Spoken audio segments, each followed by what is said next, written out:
¿Qué tal, amigos? Ya nos encontramos aquí en su programa Enfoque Legal y el día de hoy tenemos la presencia de un invitado súper especial con quien vamos a tratar un tema también súper importante.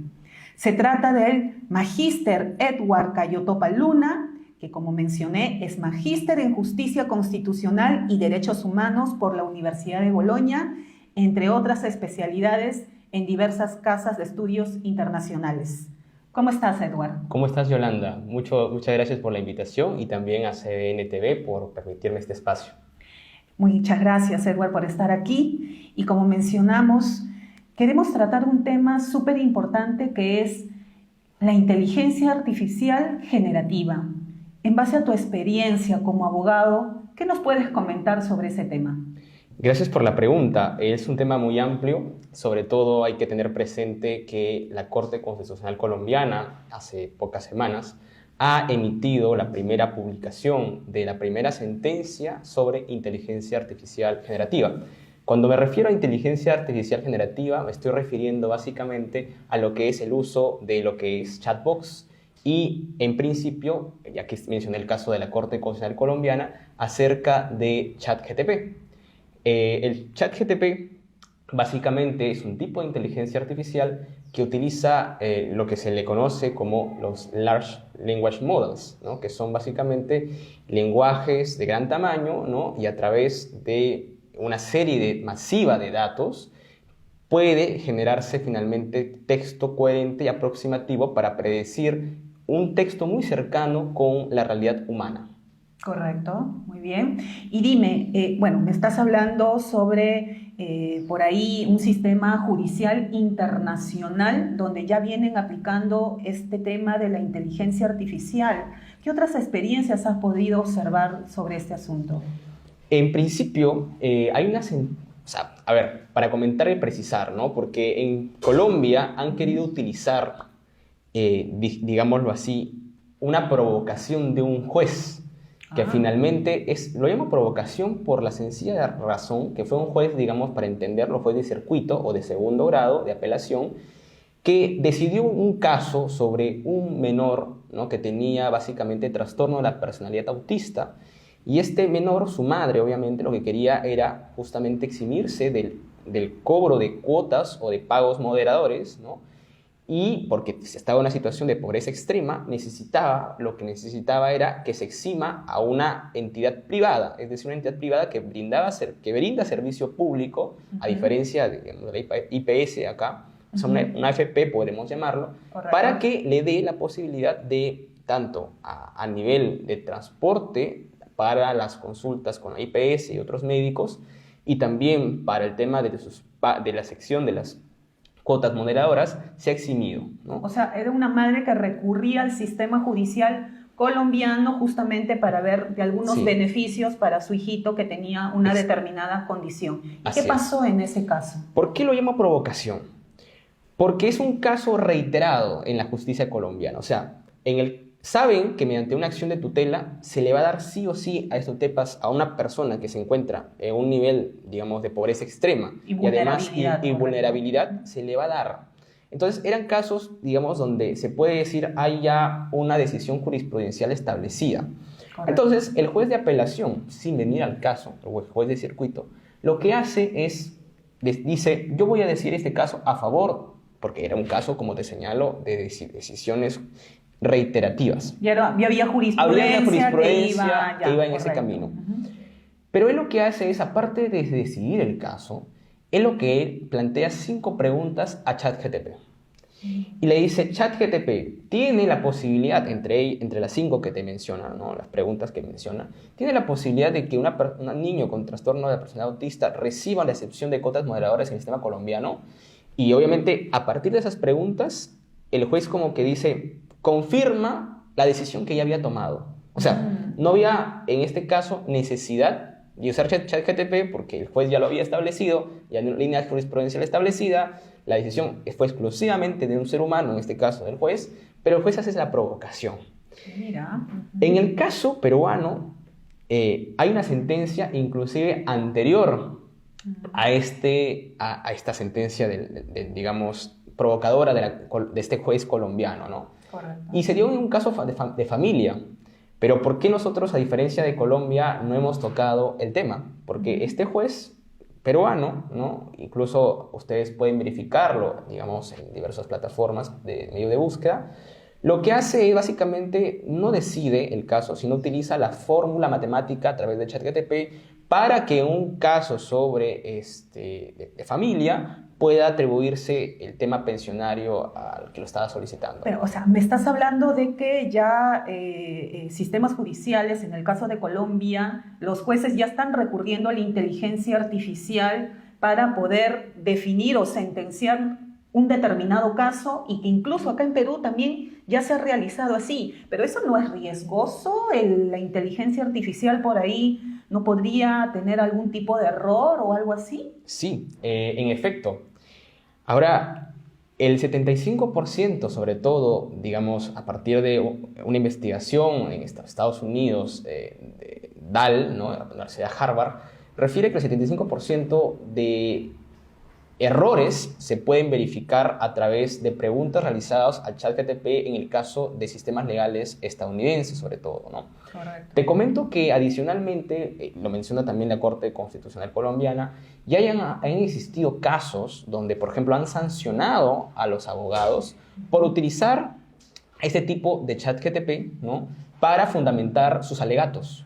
Y el Tribunal de Nueva York, por ejemplo, en el caso que estoy mencionando, el caso es Mata versus Avianca, y el abogado que utilizó esto es Steve Schwartz, ¿no?, fue básicamente penalizado porque utilizó, digamos, jurisprudencia, ¿no?, precedentes, entre comillas, que se había inventado ChatGPT.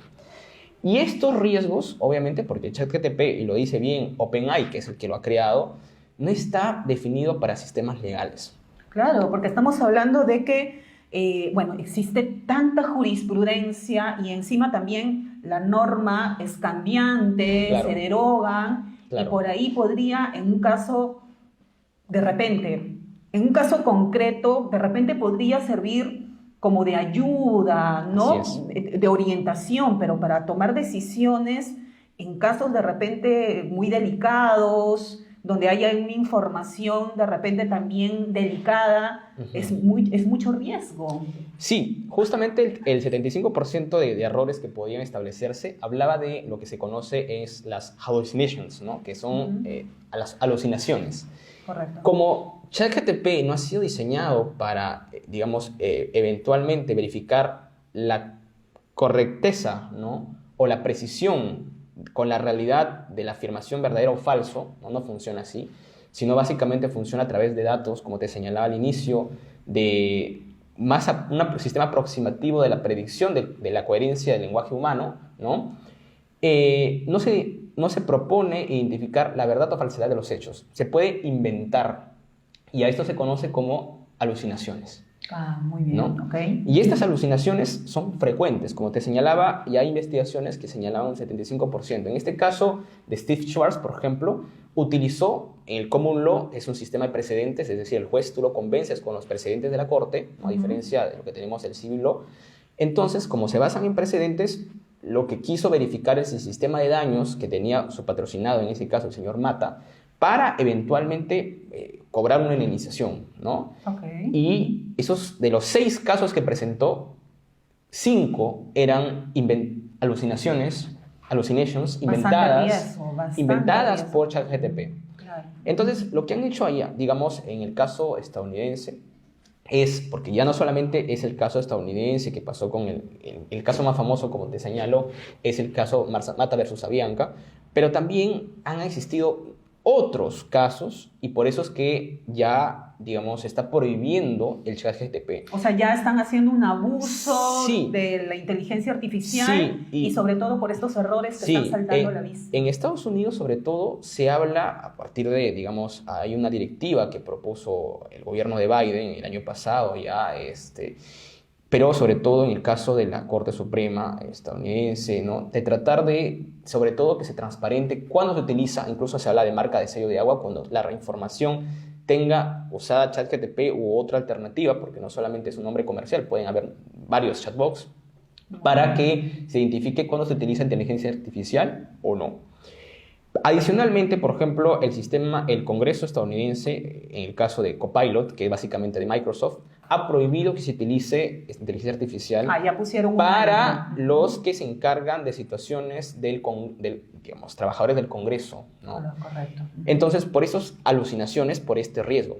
Pero yo quería comentarte, a partir de la experiencia colombiana y también lo que vi, justamente porque una de las cosas que hace, digamos, la sentencia colombiana es hacer un mandato digamos, al sistema, digamos, colombiano, judicial, donde les exige que en 4 meses hagan un informe o por lo menos una adaptación para que los jueces se comiencen a adaptar para cuándo se utiliza ChatGPT de forma correcta, digamos, ¿no? Muy bien. Y lo que precisó esta información que he recabado de esta oficina, digamos, de la Corte Superior de Colombia, ¿no? Es que, sobre todo de la Escuela Bonilla, ¿no? Para ser más preciso, es que ellos hicieron una encuesta y gran cantidad de jueces en Colombia venían usando subrepticiamente ChatGPT para sus decisiones judiciales. Otra cosa es que no lo transparentan. Correcto. Y dime, o sea, vemos que, como tú dices, ¿no? Lo están utilizando ya de una manera desmedida y por el cual están generando errores. ¿Por qué crees tú o por qué es que los jueces están utilizando esta plataforma, este sistema? ¿Por qué utilizan la inteligencia artificial y no aplicarla como siempre lo han hecho, ¿no? Con la evaluación, con el análisis. ¿Cuál es el motivo? ¿A qué quieren llegar al utilizar esta inteligencia artificial? Bueno, no soy yo el que lo dice, sino hay un, digamos, comunicador también y abogado, Bob Ambrogi, ¿no? Que es el que más o menos ha recabado estas situaciones en Estados Unidos. Hablaba de jueces perezosos, ¿no? De jueces que de repente no quieren, o por la carga procesal también, necesitan justamente inmediatez al asunto, porque claro, digámoslo así, también es consciente de la Corte Constitucional Colombiana y todas las, digamos, los sistemas Orión, entre otros, que pueden existir para casos de temas judiciales, de que, por ejemplo, para ayudarte a buscar un caso, ¿no? Lo que te puede demorar pues un ser humano semanas, ¿no? Digamos, hacerte un informe detallado. En cambio, ChatGPT, recabar información, hacerte resúmenes, te lo puede hacer en cuestión de segundos. No, claro, para emitir una sentencia en realidad se demoran meses. Entonces, claro, entonces lo que hizo la Corte Constitucional Colombiana al momento de analizar ese caso, que te digo es una provocación más que, ¿no? Y justamente es el tema bonito, interesante aquí es si era el momento adecuado, ¿no? Porque en el caso colombiano, sobre todo, esta discusión se tuvo mucho. El reglamento interno de la Corte Constitucional de Colombia, digamos, a diferencia nuestra, se plantea una suerte de certiorari, ¿no? Y esta certiorari, si lo quieren, digamos, en el sistema americano, muy cercano al sistema americano, y hace una sala de selección. La sala de selección compuesta generalmente de 2 magistrados, ¿no?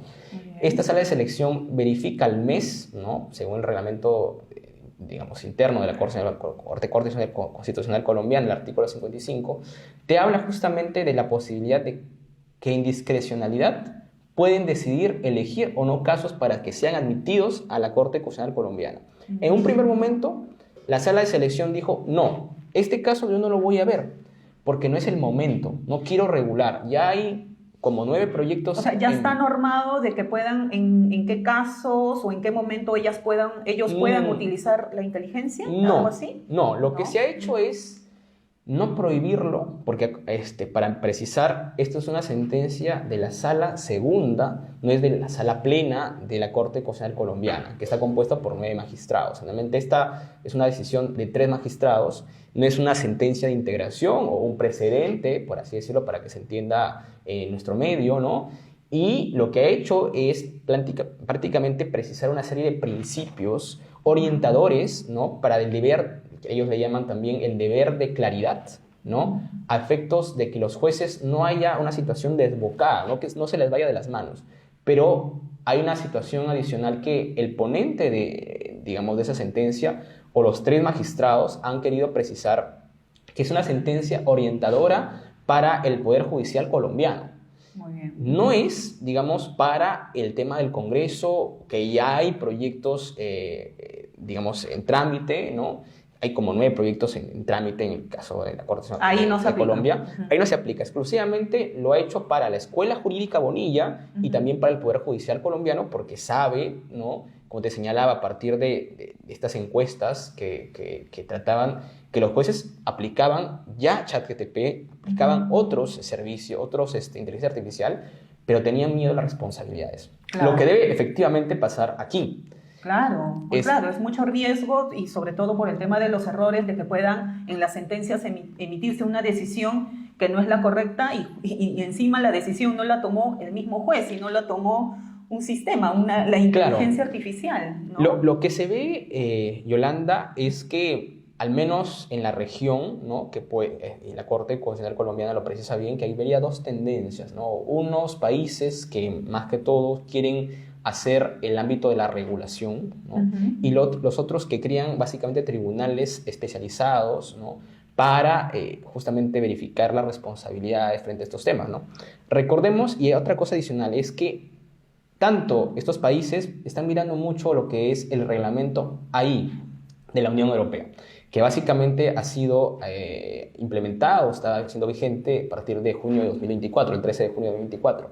Entonces, lo que está verificándose es mucha influencia de estos principios de la Unión Europea y también aquí, digamos, sobre todo al caso, digamos, latinoamericano, ¿no? Ya, quieren aplicarlo acá en nuestro sistema. Entonces, por ejemplo, cuando nosotros le remitimos a lo que es la lectura de esta sentencia, se ve, por ejemplo, mucho el soft law, que básicamente no son normas imperativas a nivel internacional, pero sí, por ejemplo, se ve mucha influencia de la Unión Europea, ¿no?, más que del sistema, digamos, del cúmulo estadounidense, que podemos verificar también a partir de esta directiva de Biden, ¿no? Entonces, porque el sistema, sobre todo europeo, se basa en un sistema basado en riesgos, ¿no? Donde el artículo 6, digamos, de este reglamento de la Unión Europea lo que hace es justamente evidenciar que es un riesgo muy alto el tema de la administración de justicia, claro, ¿no? Y también, obviamente, los temas de reconocimiento facial de personas en el ámbito penal. Claro. Entonces, lo que hace, por ejemplo, que es una influencia, digamos, de fuerte situación para el contexto latinoamericano, pero también hay una situación que quiero rescatar, que ya la OCDE también ha hecho precisiones al respecto, ¿no? Y eso lo rescata mucho la Corte Constitucional Colombiana y también la UNESCO, ¿no? La UNESCO en este año lo que ha hecho es decirle la ONU en este año lo que ha hecho es decirle a todos los países que no utilicen sistemas de inteligencia artificial que sean o que vulneren derechos fundamentales, ¿no? Claro, entonces, por supuesto. Edward, qué interesante todo este tema de la inteligencia artificial, porque cada vez se viene aplicando en muchas situaciones, sí, pero sí resulta de mucha preocupación, ¿no? Y efectivamente, digamos, las autoridades que por ahí regulan o aplican este sistema, como son los jueces, ya lo vemos que se han aplicado en el sistema colombiano, mencionas que se ha aplicado acá en Perú y que de verdad muchos, como abogada yo, lo desconocía por completo y que resulta de mucha preocupación por los errores justamente que se puedan generar y que no se, digamos, sentencie de una manera correcta. Yo te agradezco por esta entrevista y espero de verdad, no sé, nos queda corto el tiempo de que de repente pueda haber una segunda entrevista para ampliar un poco el tema porque es muy importante.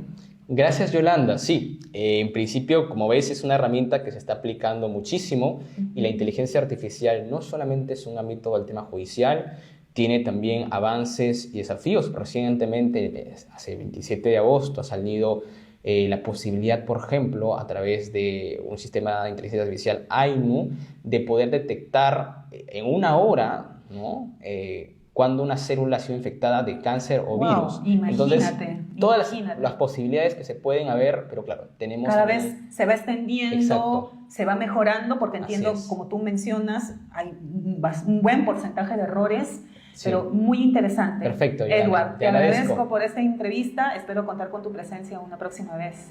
A ti, Yolanda, muchas gracias y también a CBN. Muchas gracias, amigos. Nos vemos pronto.